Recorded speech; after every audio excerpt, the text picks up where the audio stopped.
추석 연휴 잘 보내셨어요? 별로 잘 안 보내셨어요? 뭐 대답 왜 이렇게 다 축 처져 계시대?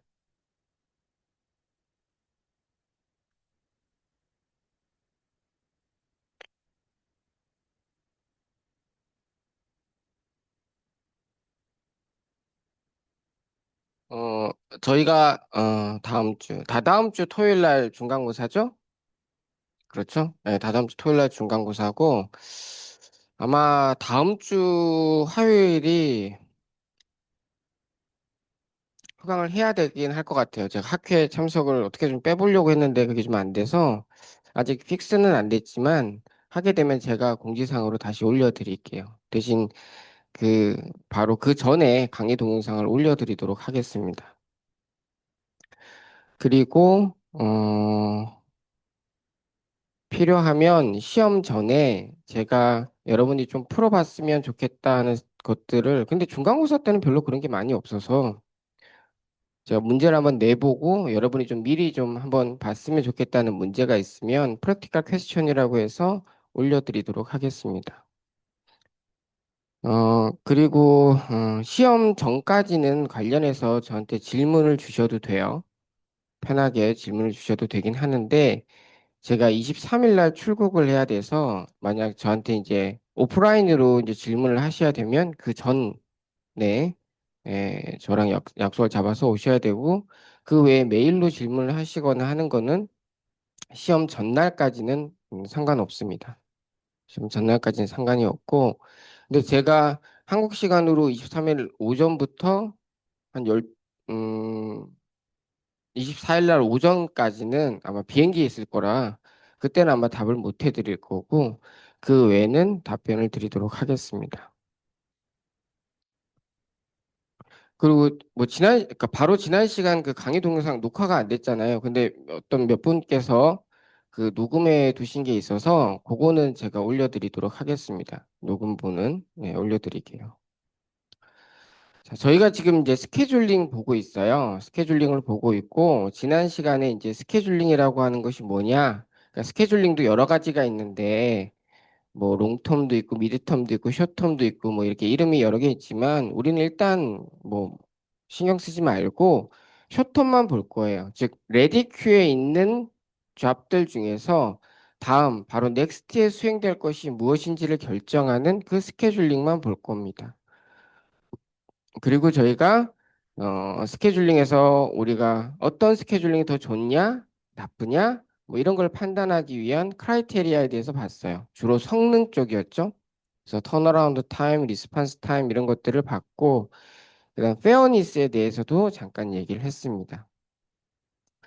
그리고 나서 저희가 스케줄링 관련해서 몇 가지 용어들에 대해서 저희가 조금 정의를 해서 다시 한번 말씀을 드렸어요. 그 대표적인 게 이제 프리엠션이 있었어요. 어떤 것들이 프리엠터블하다, 그렇지 않다라고 하는 거에 대해서 그 개념이 무엇인지를 봤습니다. 그리고 나서 이제 저희가 이제 스케줄링 기법들을 보게 될 거예요. 근데 지난 시간에 말씀드렸듯이 어떤 스케줄링 기법을 만들 때 주로 원래 전통적으로 사용하던 방식은 기본적으로 현재 우리 실생활, 리얼 월드에서 한꺼번에 우리가 가장 최적의 스케줄링 기법을 만드는 거는 쉽지가 않아요.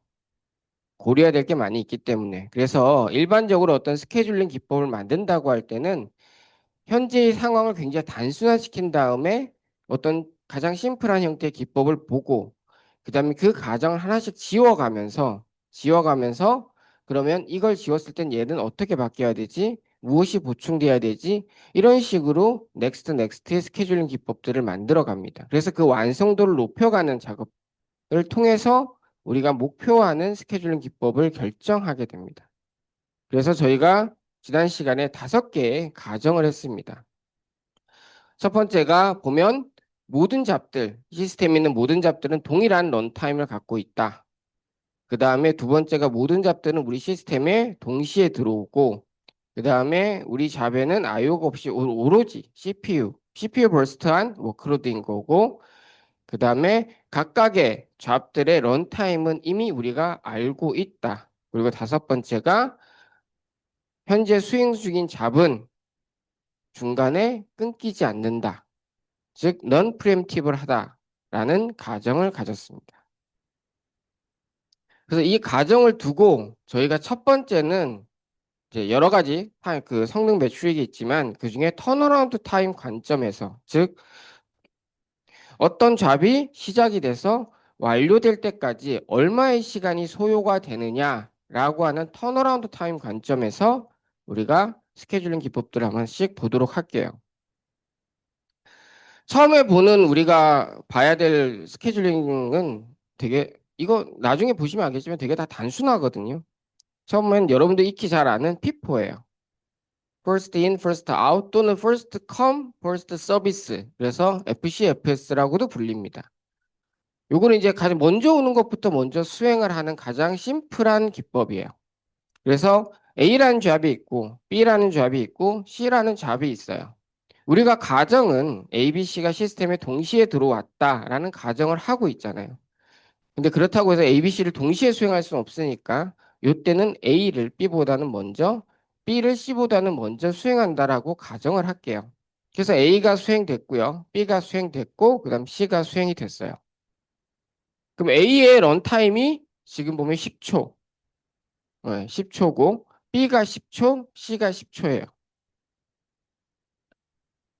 그렇게 되면 턴어라운드 타임을 계산해 보면 A의 턴어라운드 타임이 몇 초죠? 턴어라운드 타임, 완료될 때까지의 시간. B의 턴어라운드 타임은 C의 턴어라운드 타임은 30초가 되죠. 그래서 평균 에버리지 턴어라운드 타임은 10, 20, 30 더해서 3으로 나눈 20초가 됩니다. 그러니까 피포에서 우리가 턴어라운드 타임을 구하는 건 되게 쉽죠. 이런 쉬운 게 중간고사에 나올 겁니다. 근데 여러분이 이제 여기 제가 간트 차트라고 하는데 이 간트 차트는 그리실 수 있어야 돼요. 꼭 모양이 이렇게가 아니고 뭐 사각형으로 그려도 되고 뭘로 그려도 되긴 하지만 시간 타임라인에 따라서 어떤 잡이 지금 현재 어떤 잡이 시작됐고 얼마 동안 그 잡이 수행됐고 그다음 어떤 잡이 시작이 되고 또 얼마 동안 수행됐고 이거를 그래피컬하게 보여주는 게 간트 차트입니다. 그래서 중간고사 때 예를 들면 뒤에 이제 여러 개 나오겠지만 각각의 잡들이 시스템에 도착한 시간, 런타임, 그다음 스케줄링 기법을 주고 나서 여러분들이 간트 차트를 그리세요라는 문제는 나갈 겁니다. 이 간트 차트를 그릴 수 있어야지만 사실은 턴어라운드 타임이든 뒤에 얘기하는 리스판스 타임이든 이런 것들을 다 여러분들이 직관적으로 구하실 수가 있습니다. 그래서 이건 그리실 수는 있어야 됩니다. 저 쉽죠? 네. 근데 이제 P4라고 하는 거가 문제는 동시에 도착하고 각각의 잡의 수행 시간이 같고 미리 우리가 그 수행 시간을 다 알고 했을 때는 P4가 리저너블 합니다. 그런데 만약에 우리가 첫 번째 가정을 했던 게 있죠. 여기서 모든 잡들이 동일한 런타임을 갖는다. 그러니까 10, 10, 10이라는 동일한 런타임을 갖는다는 이 가정을 지우게 되면 즉 특정 잡이 다른 잡보다 훨씬 더 긴 수행 시간을 갖게 됐을 때 과연 P4가 또는 FCFS가 옵티멀한 스케줄링 기법이냐라는 겁니다. 첫 번째 가정을 지웠을 때. 그래서 만약에 A가 지금 여기 있는 것처럼 수행 시간이 100이고 B, C가 각각 10이라고 했을 때 이렇게 되면 어떻게 되죠? 턴어라운드 타임이 A의 턴어라운드 타임이 몇입니까? 100에 끝났죠. B는 110, C는 120에 끝났어요. 그러면 이제 평균 턴어라운드 타임을 구하면 110초가 되겠죠. 만약에 여러분들이 그냥 다른 제약 조건, 이 상황에서 턴어라운드 타임을 줄이고 싶으면 어떻게 하면 될까요? B, C를 먼저 수행한다. 동의하십니까? 예.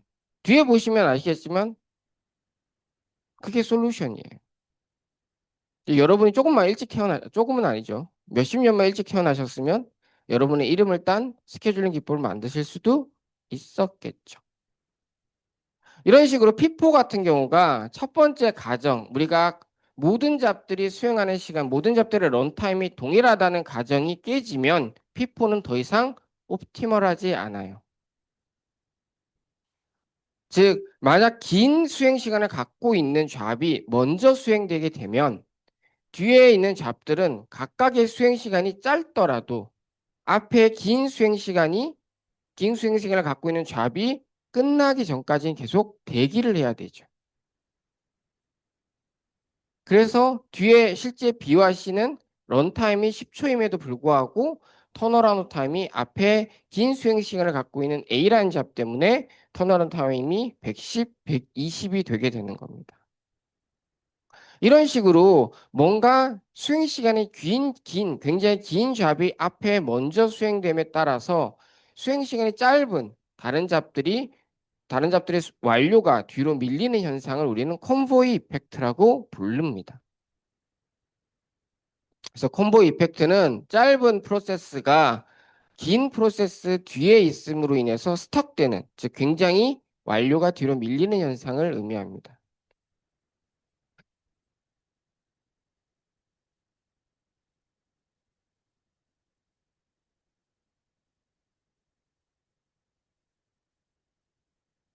제가 이거 지운다는 게 아직도 안 지우고 있네. 이 애니메이션을 만들고 나서 의미 없다 생각했는데. 요 콤보 이펙트 같은 경우는 콤보 이펙트는 사실은 우리가 실생활에서도 많이 경험해요. 단순히 스케줄링이 아니라서. 대표적인 게 여러분이 마트를 간다고 생각해보세요. 여러분 마트 가세요? 요즘은 다 쿠팡으로 시키시나?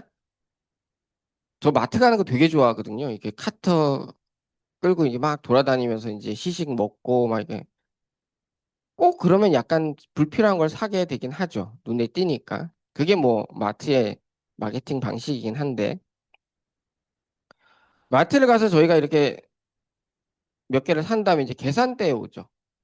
계산대가 여러 개 있을 거잖아요. 계산대를 딱 가면 여러분이 계산대에 딱 가서 어떤 의사결정을 합니까? 내가 가장 빨리 계산을 하고 나갈 수 있는 방법을 채택하겠죠. 그러면서 계산대를 쫙 훑어봐요. 훑어봐요. 그러면 첫 번째로는 뭐 계산대에 사람 줄이 많이 서 있어. 그러면 그 계산대는 피하죠. 사람 줄이 적게 서 있는 데를 갈 거예요. 자, 그런데 사람은 다 한 명씩 쫙 있어. 그러면 그 다음 뭘 봐요? 그렇죠. 그 카터에 물건을 이만큼 쌓아놓은 사람이 있으면 그 뒤에는 안 가려고 하죠. 왜? 그걸 다 계산할 때까지 나는 뒤에서 기다려야 되니까. 그게 콤보 이펙트예요.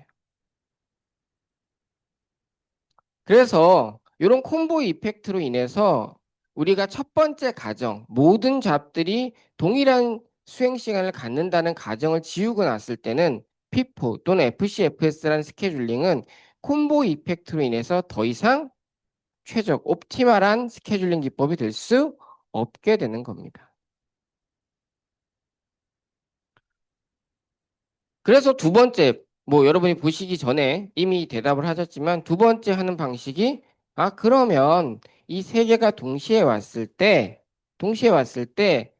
우리가 각각의 수행 시간이 다른 상황이라면 첫 번째 가정을 지었으니까 그때는 먼저 오는 걸 하는 게 아니라 일단은 피포가 아니라 수행 시간이 짧은 놈을 먼저 수행시키면 그러면 턴어라운드 타임이 줄어들겠네라고 생각을 한 겁니다.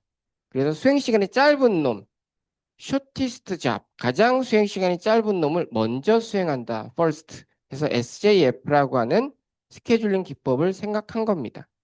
즉 수행 시간이 짧은 놈을 먼저 한 거죠.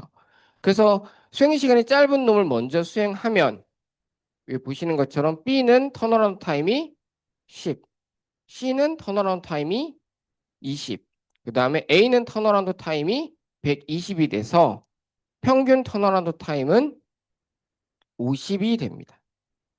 그러면 앞에 피포와 했던 거랑 비교를 해보시면 이거 지워야 돼. 애니메이션 지워야 되는데 맨날 까먹네.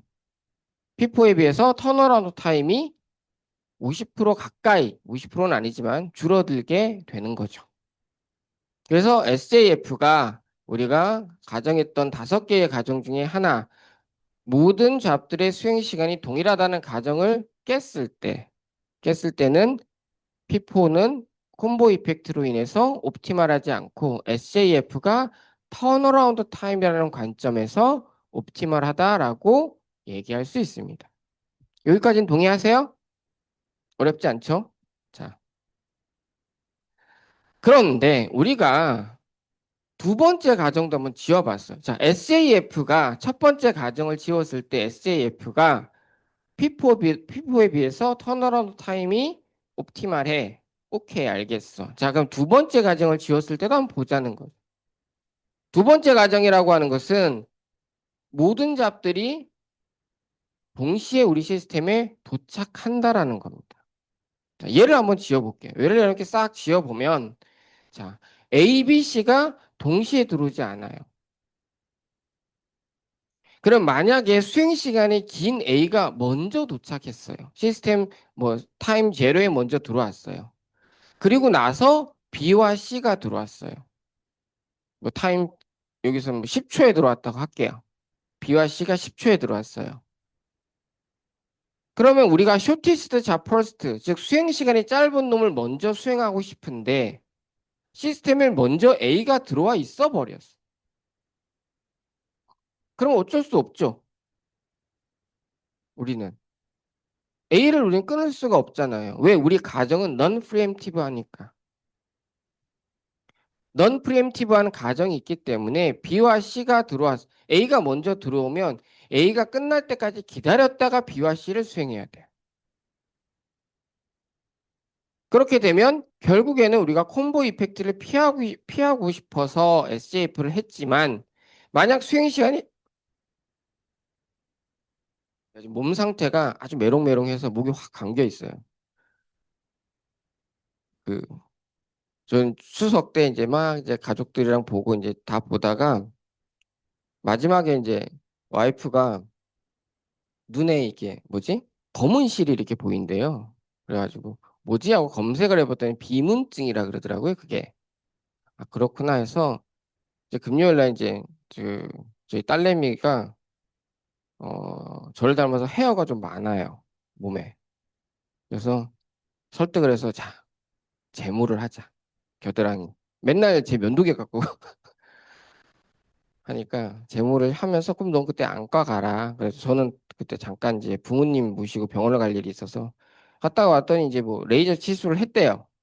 그렇구나 하고 이제 토요일 날 아침에 이제 시술했으니까 아침에 오라고 해서 갔더니 갑자기 거기서 큰 병원 가보라는 거예요.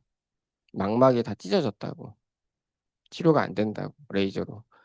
그래서 급하게 이제 큰 병원 가서 응급수술하고 운 좋게 응급수술을 바로 받아서 있는데 이제 그 수술은 뭐 한 2시간 이내에 끝나더라고요. 전신 마취하고 끝나는데 이제 거의 한 달 가까이 이렇게 엎드려 있어야 된대.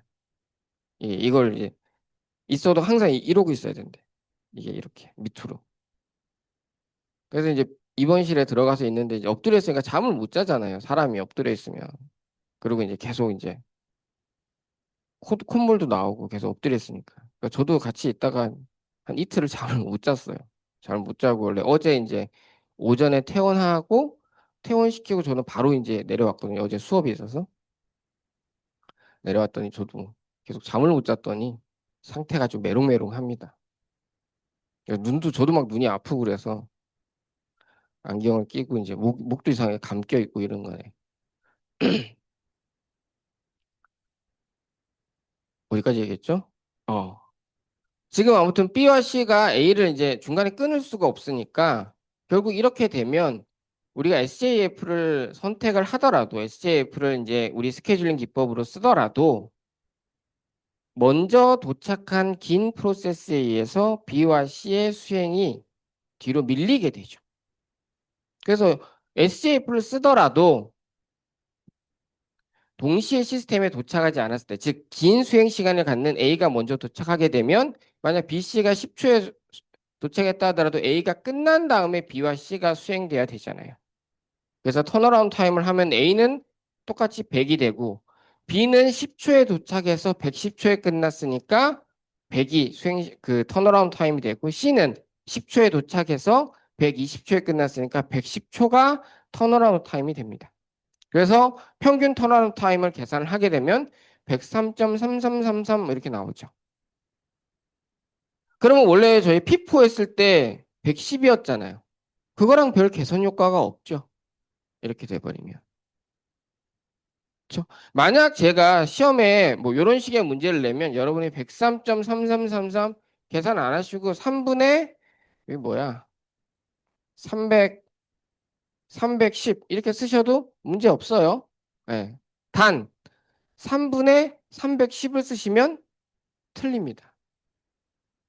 문제 없다고 해놓고서 3분의 310을 쓰면 틀리다고 하는 건 뭐냐? 단위를 빼먹으시면 안 됩니다. 그러면 제가 이게 3분의 310 초인지, 3분의 310 밀인지, 310, 3분의 310 나노세컨인지 모르잖아요. 물론 여러분이 얘기하실 수 있죠. 하, 딱 보면 모르십니까? 할 수 있죠. 예. 근데 그거 습관이에요, 여러분. 습관. 제가 100% 장담하는데 여러분이 사회생활을 살면서 IQ 10, 20 차이보다 꼼꼼한 뭔가를 꼼꼼하게 처리하는 습관이 여러분의 인생을 훨씬 더 다르게 바꿉니다. 100% 장담합니다.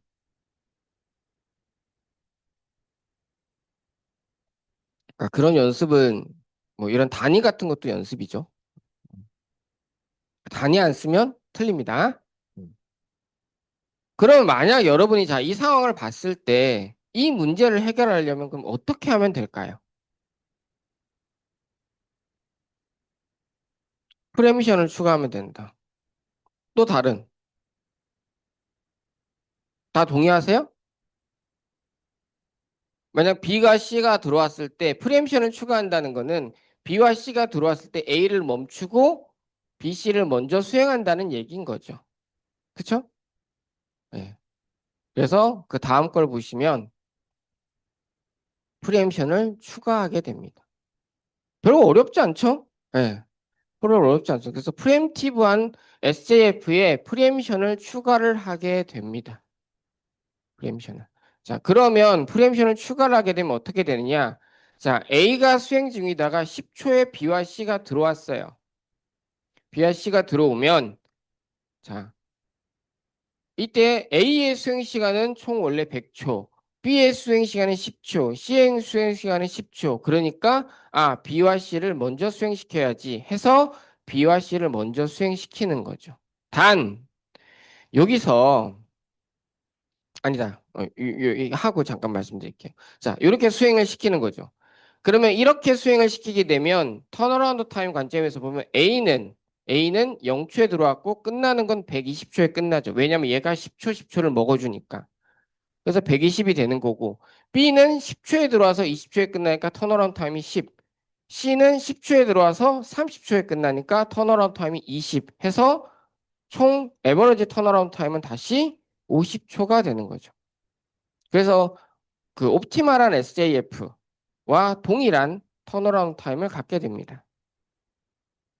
자, 그러면 제가 한번 물어볼게요. 여러분한테. 만약에 B와 C가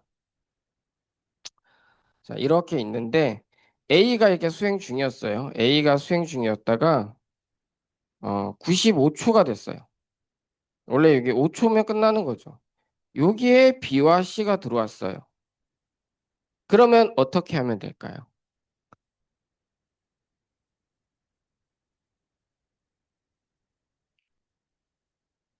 자, A를 먼저 마무리하고 B, C를 수행하는 게 맞다. 아니다. 그럼 아니다. 그럼 B, C를 일단은 수행 시간이 짧은 놈을 먼저 수행한 다음에 그러니까 A의 수행 시간은 100이고 B와 C는 수행 시간이 10이니까 일단은 95초든 80초든 나발이 구간에 잠깐 나발이 구가 비어인가? 속어인가? 상관없이 무조건 B, C를 먼저 수행시킨다. 둘 중에 하나겠죠. 그렇죠. 자, A라고 첫 번째라고 생각하시는 분. 아니다. 두 번째다. 네. 두 번째로 생각하시는 이유는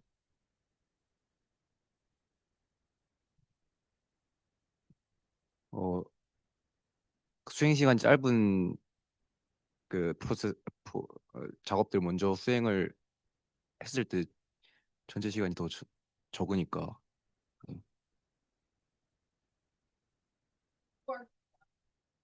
이완 씨를 먼저 수행했을 때 턴어라운드 타임 한번 보여줄 수 있어요?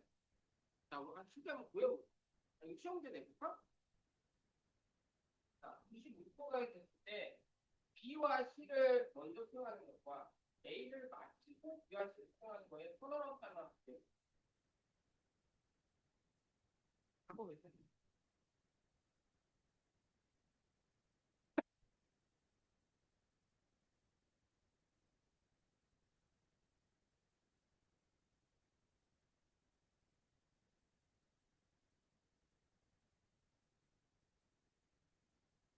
저도 안 해봐서 답은 몰라요.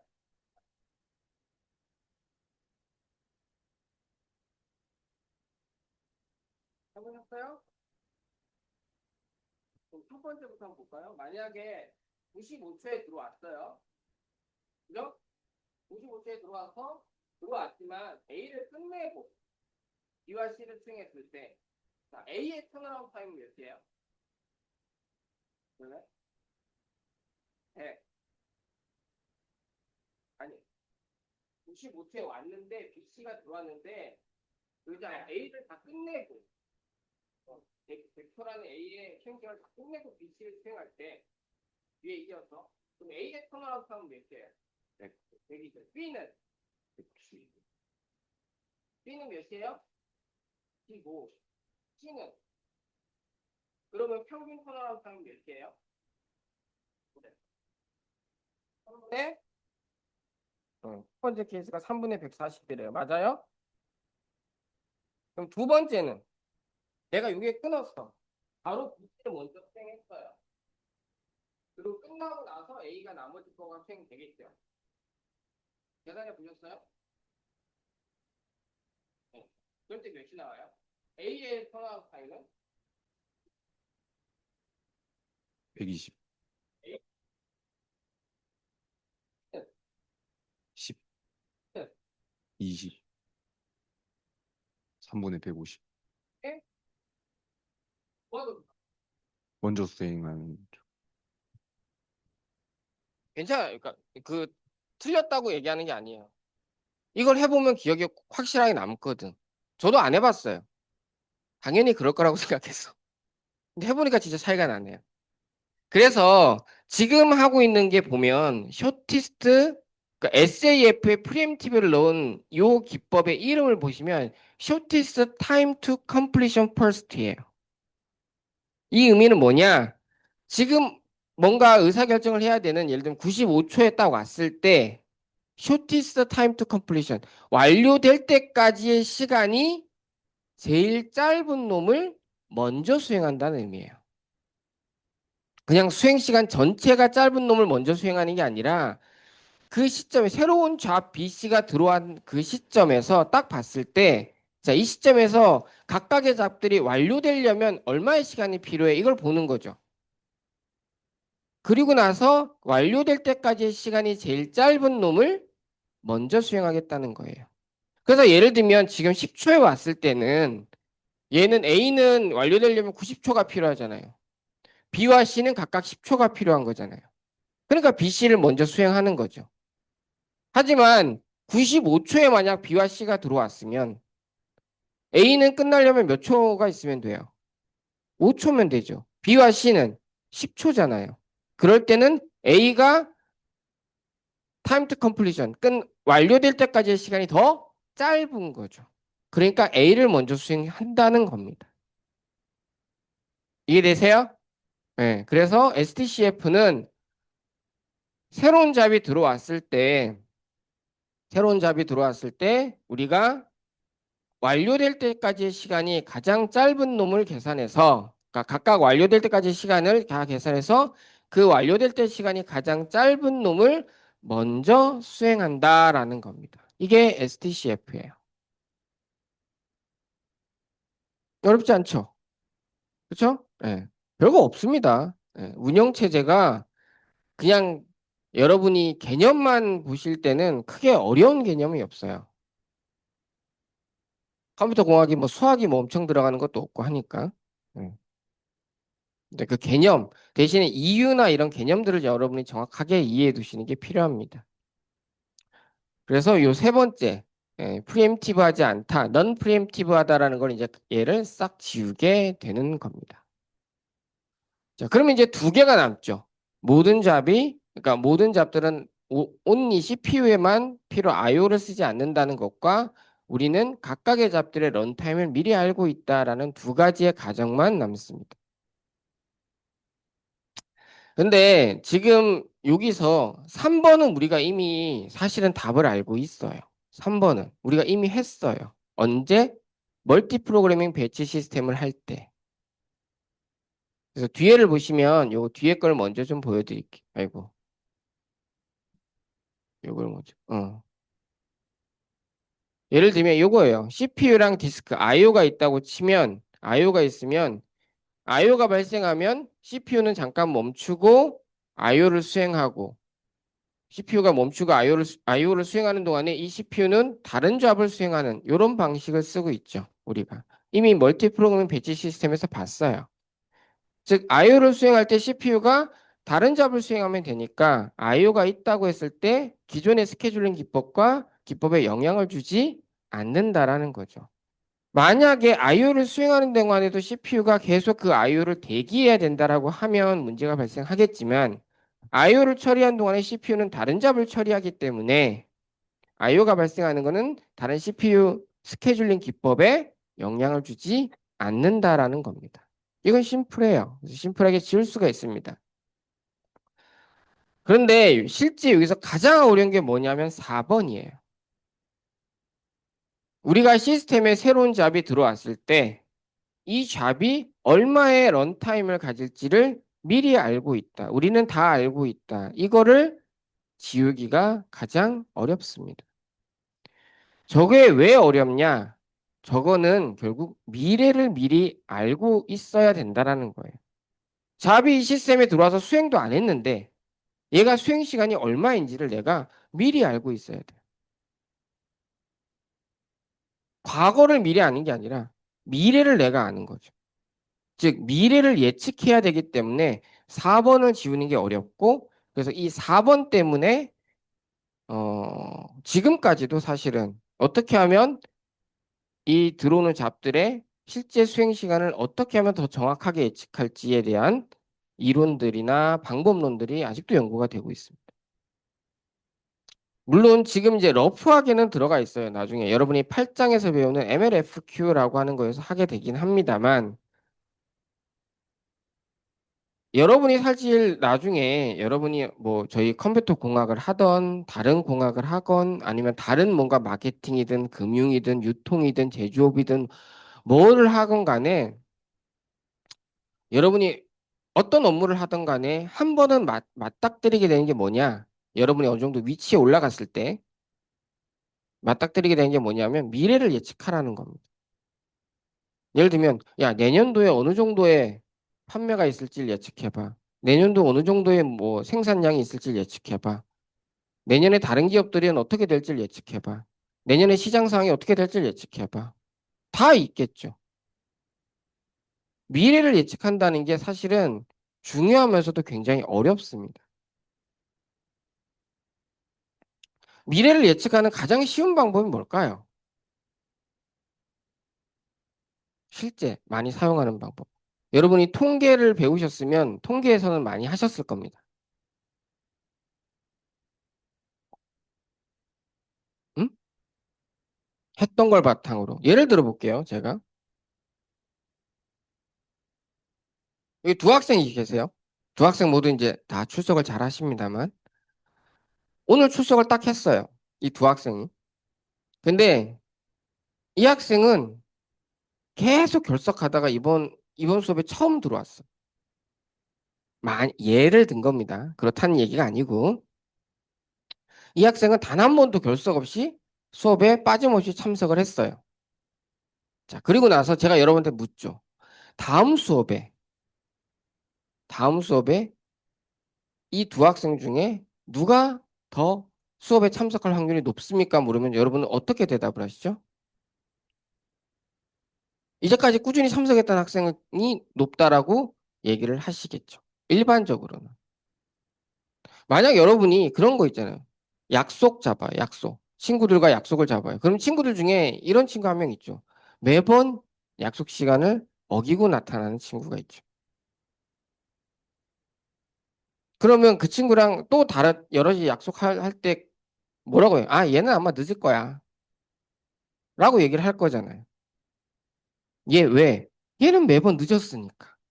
이전에 계속 늦었으니까. 그렇잖아요. 그러니까 기본적으로 사람은 무언가 예전에 있었던 발생했던 사건들의 기록 그것들을 보고 예전에 있었던 걸 갖고 주로 미래를 예측을 해요. 그 방법을 굉장히 많이 씁니다. 그래서 이 뒤에 있는 건 뭐냐면 이건 여러분이 굳이 뭐 아실 필요는 없긴 한데 문제는 우리가 STCF라고 하는 것들이 STCF가 생기게 되면 STCF를 쓰거나 할 때 계속 가장 큰 문제가 뭐냐면 수행 시간을 알 수가 없다는 거예요. 그러면 수행 시간을 알기 위해 가장 많이 쓰는 방법이 뭐냐? 이런 방식을 쓰는 거죠. 그러니까 수식으로 나와 있지만 의미는 이거예요. 예전에 있었던 일들을 쭉 봐서 예를 들면 예전에 있었던 이 잡이 이전의 시스템에 들어왔어. 그래서 뭐 그때 뭐 6초, 7초, 뭐 5초 이렇게 쭉 수행 시간이 있었어. 그러면 그것들의 평균을 내서 다음 수행 시간을 예측하겠다라는 거예요. 개념적으로 보면 이 수식에. 그래서 실제로 이렇게 보면 여러분이 이제 그 익스포넨셜 에버리징이라고도 하고 여러분이 통계 같은 데 보시면 특히 많이 하시게 무빙 에버리지 같은 거 많이 하실 거예요.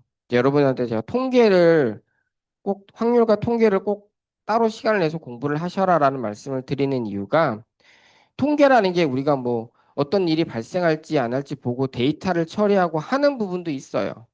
내가 이 데이터를 어떤 식으로 분석할지에 대한 툴이기도 하지만 실제 통계학을 보면 통계학의 반은 그거고요. 데이터 분석이고 나머지 반은 예측이에요. 에스티메이션 티어리예요. 과거의 데이터를 그럼 분석을 했어. 자, 이렇게 분석하고 이런 뭐 거기에 평균도 나오고 뭐 그런 다양한 인덱스들을 뽑아요. 그럼 이거 가지고 과거의 데이터를 해석했어. 거기서 끝나는 게 아니에요, 통계는. 그 과거의 데이터를 해석한 걸 바탕으로 그럼 이 인덱스를 갖고 내가 미래를 어떻게 예측할 거, 예상할 거냐. 이게 통계의 핵심이거든. 그래서 여러분한테 그걸 꼭 배우시라고, 공부를 따로 하시라고 말씀을 드리는 겁니다. 그래서 예를 들면 앞에 이런 의미가 뭐냐면 여기 알파 같은 게 의미가 이건 시험 문제 되지 않을 거예요. 얘가 미래의 뭔가를 예측을 하는데 이전까지의 뭔가를 평균을 보는 거죠. 미래를 예측할 때 이전까지의 평균과 현재 수행을 갖고 내가 넥스트를 예측을 하겠다는 건데 그러면 이전에 있는 것들을 얼마의 현재와 과거에 있을 때 이 과거에 있는 것들 중에 과거에 있는 이 값들의 웨이트를 얼마큼 줄지를 우리가 조정할 수가 있는 거죠. 알파를 통해서. 그래서 과거에 예를 들면 가장 최근의 것들을 조금 더 중요시 보고 먼 예전에 있었던 건 조금 먼 이전 거니까 조금 뭐 그거는 정확하지 않을 수 있어. 이렇게 판단할 수도 있고요. 아니야. 예전 거든 지금이든 똑같은 중요도로 우리는 내가 판단을 해서 미래를 예측할 거야. 이렇게 할 수도 있는 거죠. 그거는 엔지니어가 선택하기 나름입니다.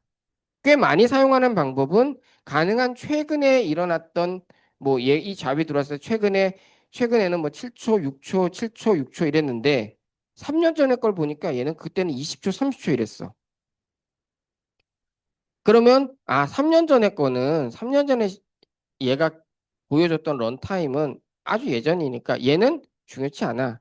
최근 걸 중심으로만 미래를 예측할 거야. 그래서 최근 거의 웨이트를 크게 줘가지고 미래를 예측할 수도 있고 아니면 어떤 사람은 이건 변동성일 뿐. 그러니까 우리는 중간치로 가야 돼 해서 모든 거를 똑같이 두고 평균을 내서 미래를 예측할 수도 있다라는 겁니다. 그건 엔지니어가 선택하는 거예요. 정답이 있지 않아요. 그러니까 엔지니어는 제가 항상 말씀드리지만 정답을 찾는 게 아니에요. 정답이 없어요. 여기에서 알파를 어떻게 줄지는 엔지니어가 결정하는 거. 최근이라면 최근 몇 개까지를 할지 정답이 없어요. 최근에 세 번, 최근에 네 번, 최근에 다섯 번 이렇게 줄 거야? 또는 그러면 최근에 바로 직전 그걸 제일 높게 주고 그 다음 직전을 조금 낮게, 그 다음을 조금 낮게, 조금 낮게. 그게 익스포넨셜리 알파를 주겠다는 거예요. 그렇게 결정할 수도 있죠. 그럼 이 각각의 웨이트를 또 어떤 함수로 만들 거냐는 거죠. 지수 함수로 만들 거야. 또는 무슨 여러 되게 많아요 분포가. 뭐 감마 분포도 있고 다양하게 있습니다. 포화송 분포도 있고. 그건 또 확률에서 배우시는 거예요, 여러분. 그래서 그런 것들을 갖고 우리가 미래를 예측하는 방법을 많이 사용한다라는 거예요. 그러니까 미래를 예측한다는 거. 아까 그 다섯 개 중에서 가장 사람들이 끝까지 지우기가 어려웠던 게 모든 잡들의 수행 시간을 우리는 이미 알고 있다는 그 가정을 지우기가 굉장히 어려웠습니다. 그래서 실제 시스템에서 이런 것들을 이용해서 얘의 그다음 들어왔을 때 수행 시간을 그냥 예측하는 거죠. 그런 거 많이 합니다. 그래서 예를 들면 뭐 이런 식으로 하는 거죠. 실제 예측을 해 10을 했는데 가장 심플한 건 10을 했더니 이번 거 보니까 6이야. 돌려봤더니. 그럼 다음을 뭘로 예측하냐? 이 두 개의 평균 8로 예측하는 거야. 8로 예측을 해서 스케줄을 했는데 얘가 실제 수행 시간을 봤더니 4초야. 그러면 그 다음은 6초로 예상을 하는 거. 이런 식으로 이건 바로 직전만 보는 거죠. 바로 직전만 보는 거. 이런 식으로 예측을 하기도 합니다. 이런 방식을 지금도 씁니다. 지금도. 실제 여러분이 미래를 예측할 때 예측하는 되게 다양한 방식들을 써요. 그러면 예를 들면 이런 거 있을 수 있죠. 아니 이런 거보다 실제 이런 것처럼 바로 직전, 그 다음 직전 이렇게 쭉 해서 우리가 얘를 갖고 미래를 예측하면 좀 더 정확하지 않아요? 그럴 수 있죠. 예를 들면 이렇게 바로 직전만 보는 것보다 이렇게 하는 것보다 이런 식으로 이전에 쫙 한 10번, 20번, 30번, 40번 내 런타임을 갖고 평균적 통계적인 방법으로 미래를 예측하는 게 더 정확하겠죠. 할 수 있죠. 그럼 무조건 이게 정답이에요? 이런 식으로 하는 게 얘보다? 그것도 아니에요. 예를 들면 얘 같은 경우를 하려면 얘가 좀 더 통계적으로는 정확할 수 있겠죠. 통계적으로는. 근데 이걸 하려면 뭐가 필요해요?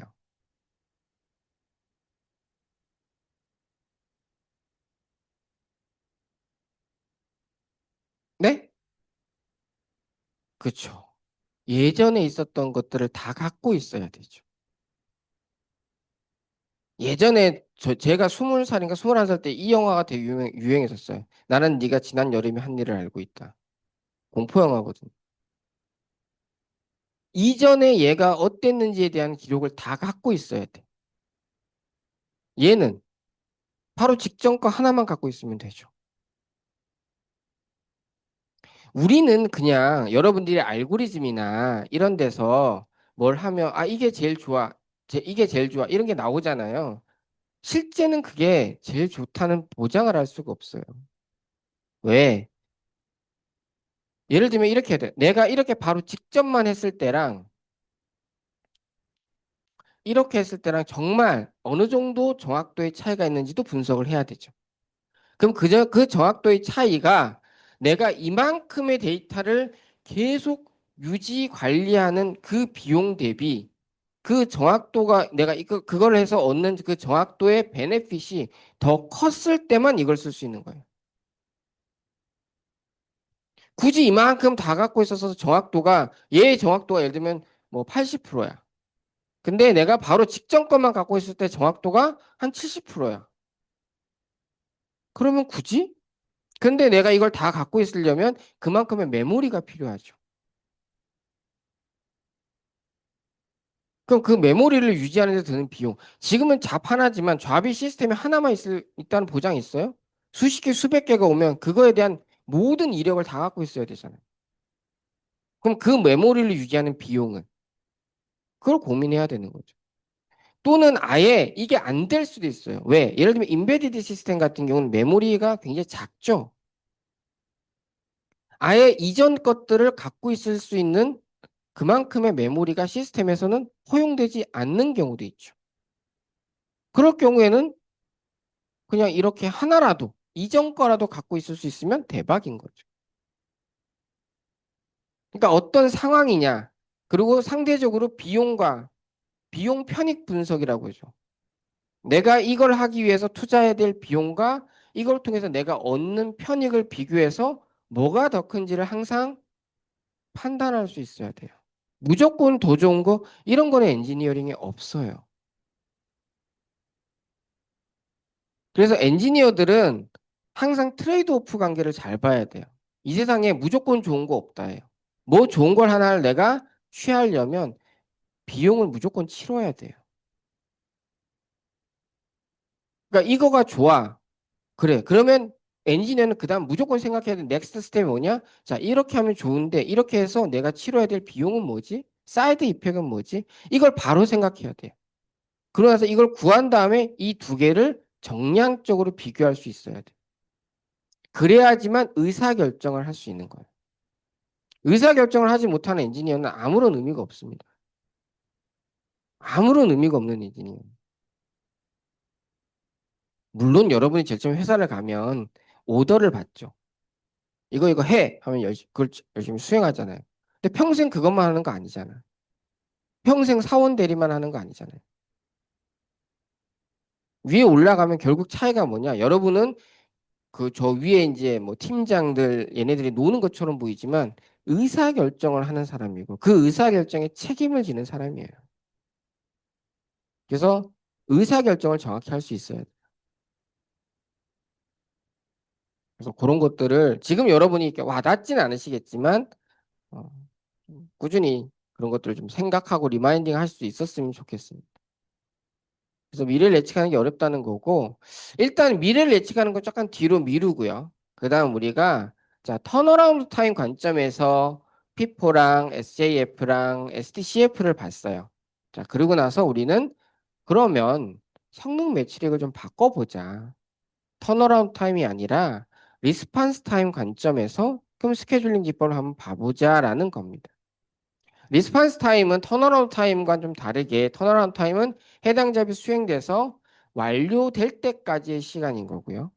리스판스 타임은 내가 요청한 잡이 그 수행이 됐다는 첫 번째 응답이 올 때까지의 시간이에요. 제가 중국집 예를 들었을 때 짜장면, 짬뽕, 탕수육, 군만두를 시켰을 때 내 주문이라는 이 네 가지의 주문이 들어가서 마지막 네 개의 그릇이 나올 때까지의 시간이면 턴어라운드 타임인 거고 내가 주문한 네 개 중에 첫 번째 메뉴가 나올 때까지의 시간 얘는 리스판스 타임인 거예요. 그래서 리스판스 타임 관점에서도 봤을 때 그러면 우리가 턴어라운드 타임 관점에서 봤을 때 최적인 놈이 리스판스 타임에서도 최적이냐? 이게 질문인 거예요. 즉 우리가 성능 매출이 여러 개 있는데 어느 하나에서 최적인 놈이 다른 데서도 최적인 기법이 될 수 있느냐라는 거죠. 물론 답은 이미 알고 있어요. 제가 수업 때 얘기했지만 모든 크라이테리아, 모든 매출, 성능 매출액이든 페어니스든 유틸라이제이션이든 모든 거에 최적인 옵티멀한 올마이티한 스케줄링 기법은 존재하지 않는다라고 말씀을 드렸어요. 즉, 정확히 말하면 내가 어디를 타겟팅하느냐에 따라서 최적의 스케줄링 기법은 바뀐다라는 겁니다. 그거를 요 예시를 통해서 좀 더 명확하게 보실 수 있습니다. 그래서 그 다음 이제 저희가 설명하는 거는 뭐 이건 뭐 별거 없어요. 라운드 로빈 방식 뭐 아는 거죠. 순서대로 돌려가면서 하는 스케줄링 기법이에요. 그래서 예를 갖고 한번 보도록 해볼게요. 자, 요 예를 볼게요. A는 수행 시간이 5초고요. B는 수행 시간이 5초고 C는 수행 시간이 5초예요.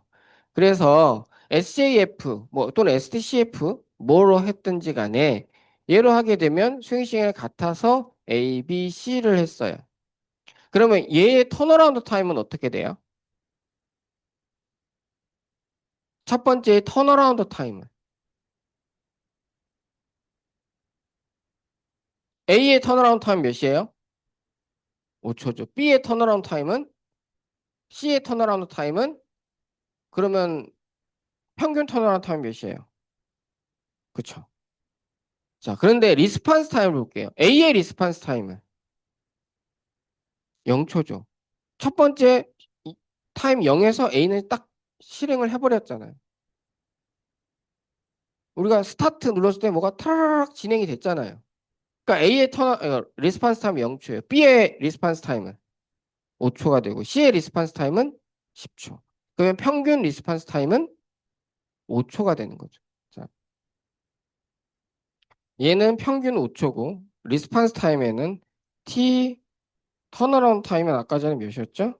3분의 5 더하기 10 더하기 15. 이게 똑같이 여기에 들어왔다고 가정한 거예요. 15를 하면 3분의 30이네요. 10. 자, 얘 봤어요. 얘는 우리가 타임 슬라이스를 1초라고 뒀어요. 타임 슬라이스를 1초라고 해서 타임 쉐어링 시스템을 쓴 거예요. 우리 이미 타임 쉐어링 시스템 배웠죠? 그래서 1초 단위로 A가 1초, B가 1초, C가 1초. 그 다음 A가 1초, B가 1초, C가 1초. 이렇게 돌아가면서 타임 슬라이스만큼 CPU를 쓰는 거예요. 그러면 A의 리스판스 타임은 몇 초예요? B의 리스판스 타임은 1초. C의 리스판스 타임은 2초. 그럼 평균 에버리지 리스판스 타임은 1초가 되죠. 자, 그러면 제가 마지막으로 라운드 로빈 방식으로 했을 때 턴어라운드 타임은 어떻게 됩니까? 얘의 턴어라운드 타임은 평균 턴어라운드 타임, 에버리지. A의 턴어라운드 타임은 몇이에요? B의 턴어라운드 타임은? C의 턴어라운드 타임은? 14죠. 자, 그럼 제가 여러분한테 물어볼게요. 내가 만약에 관심을 갖고 있는 성능 매출액이 턴어라운드 타임이야. 그러면 SJF를 써야 돼요? 라운드 로빈을 써야 돼요? SJF를 써야 되는 거죠. 내가 관심을 갖는 게 리스판스 타임이에요. 그러면 SJF를 써야 돼요? 라운드 로빈을 써야 돼요? 라운드 로빈을 쓰는 거죠. 라운드 로빈은 어떻게 보면 턴어라운드 타임 관점에서는 굉장히 나쁜 결과를 가져다 줘요. 지금 보시면 거의 몇 배가 뭐 40%가 증가했잖아요. 그러니까 여기서 여러분한테 사실 시험 때 묻는다면 뭐 이렇게 했을 때 에버리지 리스판스 타임을 구하세요라고 묻는 거겠지만 제가 그다음 또 묻는 건 그랬을 때 턴어라운드 타임도 계산해 보라고 해요. 그걸 제가 지금 이렇게 하면 하고 시험 문제도 내는 이유는 뭐냐? 여러분이 어떤 성능 매출익을 타겟팅하느냐에 따라서 최적의 스케줄링 기법은 달라질 수 있다라는 거를 여러분이 꼭 기억하셨으면 좋겠다는 의미예요. 내가 보시는 바와 같이 턴어라운드 타임 관점에서는 당연히 SJF가 라운드 로빈보다 좋고 리스판스 타임 입장에서는 당연히 SJF보다 라운드 로빈이 좋아요. 그러니까 우리가 어디를 타겟팅하느냐에 따라서 최적의 스케줄링 기법은 바뀐다라는 겁니다. 그걸 꼭 기억을 해 주셨으면 좋겠습니다. 뭐 요거는 뭐 저희가 이미 알고 있는 것처럼 요거는 그 의미예요. 그때도 제가 설명드렸듯이 자, 리스판스 타임을 줄이기 위해서 우리가 타임 슬라이스를 계속 줄여 나가면 좋잖아요. 만약에 지금은 타임 슬라이스가 1초죠. 그쵸? 만약 타임 슬라이스를 내가 0.1초라고 하면 리스판스 타임은 어떻게 돼요? 평균 리스판스 타임은 0.1초가 되겠죠. 0, 0.1, 0.2 나누기 3이니까. 그러면 리스판스 타임을 줄이기 위해서 계속 타임 슬라이스를 줄이는 것만이 답일까? 맞나요? 아니죠. 우리는 지금 여기선 보이진 않지만, 여기선 지금 고려하지 않지만, 얘를 멈추고 얘를 수행하려면 수행하기 전에 뭘 해야 돼요, 우리는? 뭘 했어야 됐죠? 컨텍스트 스위칭을 해야 되죠. 즉 A라는 잡이 수행되기 위해 A라는 잡이 나중에 재수행되기 위해서 이때 A의 현재 상태를 멈췄을 때 모든 상태를 저장하고 메모리에 B를 수행하기 위해서 필요한 모든 정보를 다시 세팅해 줘야 되죠. 그게 컨텍스트 스위칭이죠. 근데 이 컨텍스트 스위칭은 당연히 메모리에 대한 접근을 하죠. 이 모든 정보가 PCB라고 하는 데이터 스트럭처의 형태로 PCB라고 하는 데이터 스트럭처로 운영 체제가 저장되어 있는 메모리 영역 어딘가에 저장돼 있어요. 그러면 내가 컨텍스트 스위칭을 할 땐 A에 대한 정보를 저장하려면 메모리에 접근해서 라이트를 쫙 해야 되고 B에 대한 정보를 갖고 오기 위해서 메모리에 가서 읽어서 다시 쭉 다 읽어서 세팅을 해야 돼요. 메모리에 대한 접근은 여러분이 컴퓨터 구조 때 배웠겠지만 CPU에서 수행하는 것보다 굉장히 속도가 느리죠. CPU는 거의 1나노 이하 단위로 동작을 하지만 D램은 최근에 가장 빠른 놈을 봐도 수십 나노세크예요. 여러분이 지금 보면 HBM이고 뭐고 다 똑같아요. 레이턴시는 수십 나노세크입니다. 10배, 20배가 넘게 차이가 나는 거예요. 즉 메모리에 대한 접근을 한다 이퀄 성능이 떨어진다예요. 시스템에서는. 그렇기 때문에 지금은 우리가 고려하지 않고 있지만 타임 슬롯을 줄이면 줄일수록 그냥 계산을 하기 위한 계산상의 리스판스 타임은 줄어들지만 실제는 오히려 리스판스 타임이 증가될 수도 있어요. 예를 들면 타임 슬라이스가 0.1초로 했는데 컨텍스트 스위칭 하는데 1초가 걸려. 그러면 전체 리스판스 타임을 결정하는 게 타임 슬라이스예요. 컨텍스트 스위칭 할 때 걸리는 시간이 돼요. 스위칭 할 때 걸리는 시간이 바틀렉이 되는 겁니다. 그래서 그 의미가 요거예요. 우리가 리스판스 타임을 계산하기 위해서 타임 슬라이스를 줄이면 리스판스 타임이 그냥 리니어하게 줄이는 거에 비례해서 계산되는 게 아니라 컨텍스트 스위칭 오버헤드가 발생하는 거고 만약 길게 가져가요. 길게. 길게 가져가면 얘는 라운드 로빈이 아닌 거죠. 리스판스 타임이 나빠지죠. 길게 가져가면 예를 들면 여기서 리스판스 타임을 5초로 해요. 그러면 SAF랑 같아요, 틀려요? 그냥 같아지는 거죠. 그래서 리스판스 타임을 계산한 효과를 얻을 수가 없게 되는 거. 그럼 뭐가 최적이냐? 그거는 이제 엔지니어가 결정하는 거죠. 그 시스템을 설계하는 엔지니어가 그 시스템의 특성이나 이런 것들을 다 보고 타임 슬라이스를 결정하는 겁니다. 다 엔지니어가 해야 돼요. 정답이 없죠. 하고 책임지면 되는 겁니다. 엔지니어가 할 게 나중에 보면 볼수록 많아져요. 정답이 없는 것들이 많습니다. 운영체제 안에서도. 근데 정답이 없기 때문에 엔지니어가 먹고 살 수 있는 거예요. 정답이 있으면 뭐 정답대로 하면 되지. 엔지니어가 꼭 필요해요. 이제는 뭐 AI한테 물어보면 되지. 정답이 없기 때문에 필요한 거죠.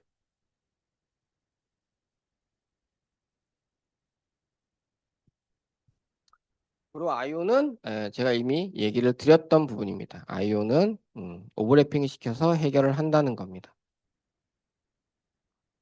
자, 그다음 8장은 제가 아직 여러분한테 올려드리진 않았는데 그냥 편하게 들으세요. 들으시면 됩니다. 올려드릴게요, 오늘. 저 보시고 들으시면 돼요. 자, 8장이 MLFQ라는 거예요. 멀티레벨 피드백 큐. 이름 복잡하죠? 알고 보면 뭣도 아닙니다. 레벨이 여러 개 있는 큐가 있어요. 그리고 얘가 피드백 동작을 한다는 겁니다. 그래서 원래는 멀티레벨 큐가 먼저 나왔고요. 멀티레벨 큐의 문제를 해결하기 위해서 멀티레벨 피드백 큐가 나왔어요.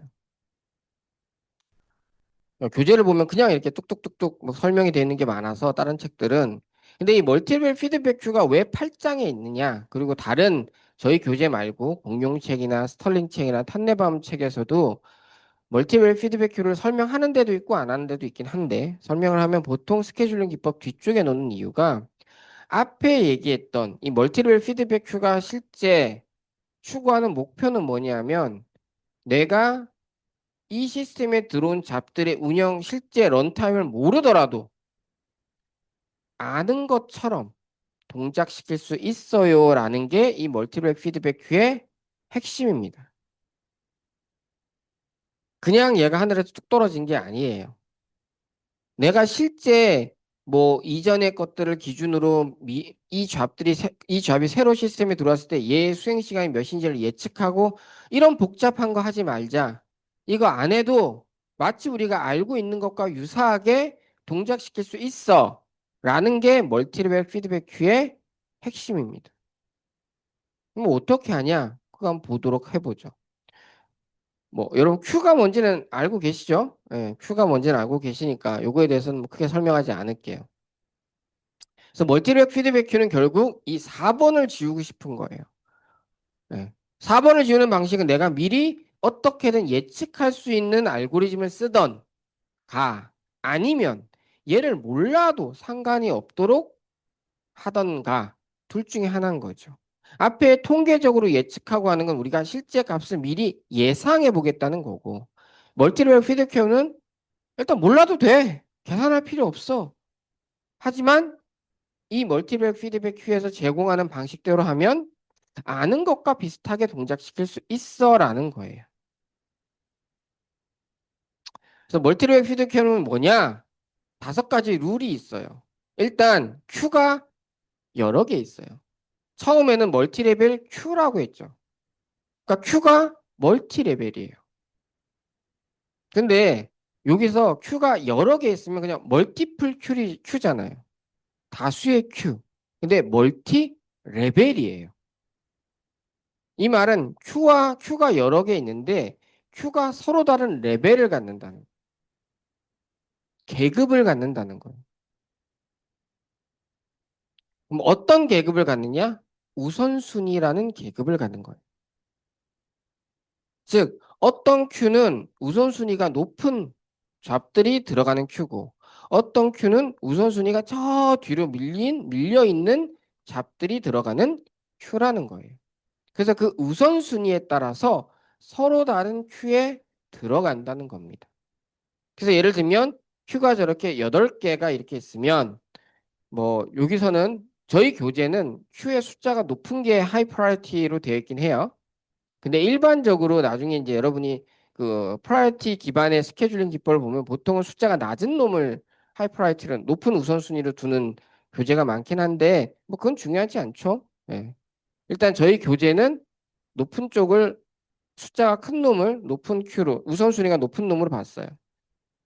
그래서 우선순위의 프라이어티 그러니까 실행에 있어서 CPU에 먼저 수행돼야 될 놈. 이 우선순위라는 건 CPU에 먼저 선택되는 권리를 의미해요.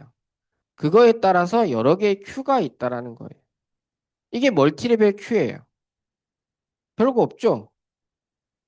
내용도 진짜 별거 없어요. 룰이라고 하는 게 지금 저희가 한 5개의 룰을 배울 건데 이걸 룰이라고 해야 될지도 모르겠어요. 첫 번째 룰을 한번 볼게요.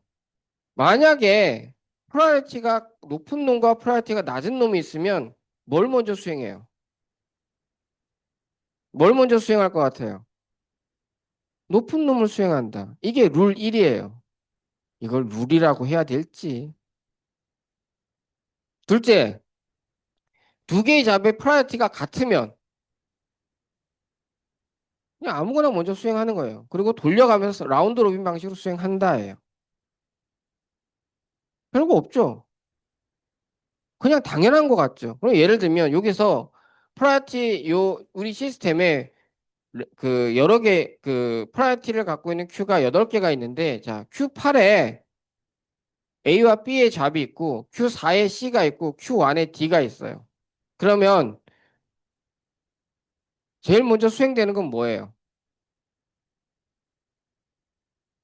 A 아니면 B죠. 그리고 A, B가 돌아가면서 수행될 거예요. 왜냐하면 같은 큐에 있는 놈은 우선순위가 같은 거예요.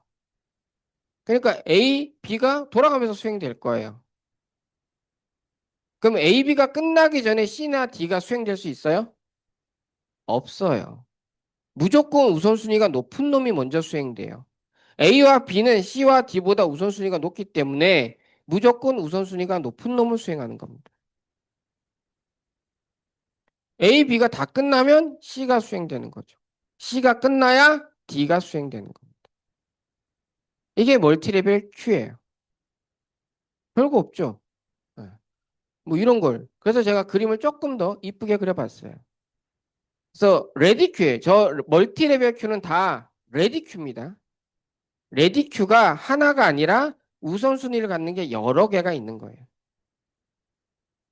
그래서 레디 큐 중에서 우선순위가 높은 놈, 중간, 뭐 약간 그 밑에 제일 낮은 놈 이렇게 나눠져. 멀티레벨 레디 큐가 우선순위에 따라서 여러 개가 존재하는 거예요.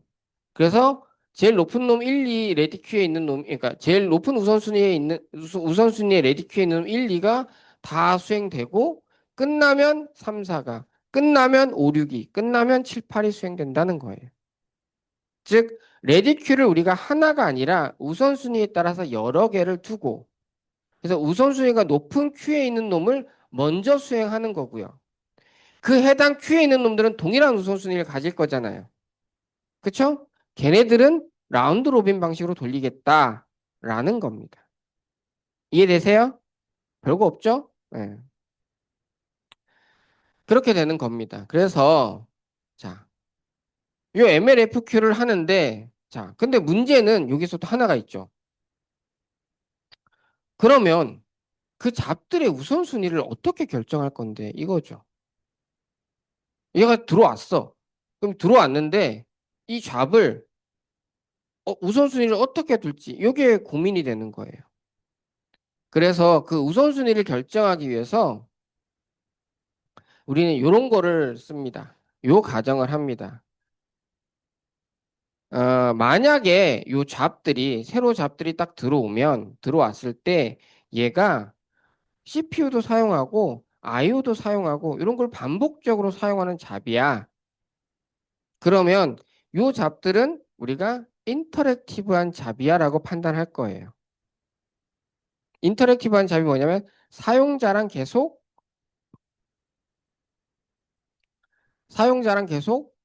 대화하면서 수행이 되는 것들이야. 요건 거예요. 즉 사용자에 가까운 잡이라는 거예요. 그리고 또 다른 잡을 하나를 구분할 건데 하나의 잡은 뭐냐면 얘는 IO가 없어. CPU만 주구장창 쓰는 거야. 요런 잡을 뒀어요. 그래서 IO를 주기적으로 CPU도 쓰지만 IO를 주기적으로 계속 발생하는 잡을 우리가 인터랙티브한 잡이라고 하고 얘네들은 사용자가 지금 현재 사용하고 있는 놈이야 라고 판단을 해서 얘는 우선순위를 좀 높게 줄 거예요. 사용자가 중요하니까. CPU 벌스트한 놈, 즉 CPU만 길게 가는 놈들은 얘는 그냥 사용자가 런 해놓고 신경 안 쓰는 놈이잖아요. 그러니까 이런 놈들은 상대적으로 내가 우선순위를 좀 낮게 줄 거야 이거예요. 우리가 인터랙티브한 잡은 사용자가 지금 당장 요청하고 응답을 보고 그거 응답에 따라 다시 또 요청하고 응답하고 간단히 여러분이 메신저 보듯이 메신저 쓰듯이 메신저 보내고 친구가 다 보면 다시 또 내가 답 쓰고 하는 거잖아요. 그렇기 때문에 얘네들은 우선순위를 좀 높게 주면서 얘네들은 뭐다? 리스폰스 타임을 중요시 할 거야. 아이고. 어머나. 리스폰스 타임을 난 좀 중요시 할 거야. 그리고 CPU 같은 경우는 그냥 사용자가 run 해놓고 그냥 밥 먹으러 간 거예요. 그러니까 상대적으로 얘네는 리스폰스 타임보다는 사용자는 일단 시작한 다음에 끝날 때 빨리 끝나면 무조건 좋을 거야. 그래서 얘는 상대적으로 턴어라운드 타임을 좀 관심을 가질 거야 라는 겁니다. 요거를 일단 기억을 해 두시고 그 다음에 룰을 한번 볼게요. 그 다음 룰은 별거 없습니다. 아까 전에 얘기한 것처럼 자, 얘가 시스템에 들어왔는데 잡이 어떤지 모르잖아요. 이 잡의 우선순위를 난 몰라요. 어떤 잡인지 특성도 몰라요. 시스템에 들어왔으니까. 그러면 일단 모르겠으니까 일단 그냥 불문곡직하고 쉬운 우리나라 말로 말하면 그냥 닥치고 맨 위에다 집어넣어 주겠다는 거예요. 묻지도 따지지도 않고 일단 들어오면 얘는 가장 높은 우선순위에 넣어 두는 거예요. 이게 룰 3이에요. 잡이 들어오면 일단 묻지도 따지지도 않고 가장 높은 우선순위에 일단은 거기서 받아주겠다는 거예요. 그 다음 룰 4가 있는 게 뭐냐면 자, 그럼 제일 높은 우선순위에서 쭉 있다가 제일 높은 우선순위에서 타임 슬라이스를 다 썼는데도 얘가 안 끝나. 안 끝났다는 건 얘가 IO를 요청하지도 그 타임 슬라이스 내에 IO가 요청되지도 않았고 그냥 쭉 CPU가 썼다는 거죠. 그런데도 안 끝났어. 그럼 얘가 런타임이 실제 더 많이 필요하다는 거죠.